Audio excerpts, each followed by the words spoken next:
నమస్తే దోస్తులు అందరికీ ఇట్లు అందరూ బాగున్నారు. ఇక ఎండలు అయితే బాగానే కొడతాను. ఇక 7 కాగానే ఎండలు అయితే షురు అవుతాయి. ఇక 10-11 కాగానే ఇక 4 అయితే ఎంత నీళ్ళు తాగినా కానీ ఇక ధూపం అయితే ఆడతలేదు. ఇక బయటకు పోయి చెరుకు రసం తాగుదామంటే ఇక చిన్న గ్లాసు ప్లాస్టిక్ గ్లాసుకి 20 రూపాయలు, జంబో గ్లాసుకు 40 రూపాయలు.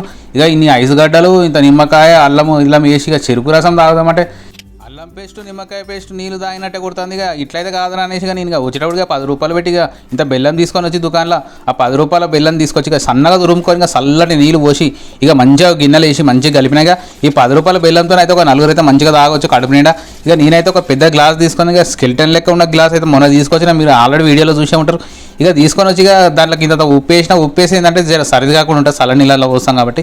ఇక ఒక జాలితో చాయ్ ఉడవసే దాంట్లో ఉడవసుకొని ఇక తాగితే చాలా కమ్మగా ఉంది, చల్లగా ఉంది కడుపులో అయితే. ఇక మీరు కూడా ఒకసారి ఇట్లా ట్రై చేయరు, చాలా తీయగా ఉంది. ఇక ఎక్కువ తీయగా కావాలనుకున్నా తీయగా ఇట్లా పాకం లెక్క చేసుకుని కూడా తాగొచ్చు, చాలా సూపర్ ఉంది. జర లైక్ షేర్ సబ్స్క్రైబ్ కొట్టురు. మళ్ళీ కలుద్దాం. మీ లక్ష్మణ్ ఉంటా. Bye bye.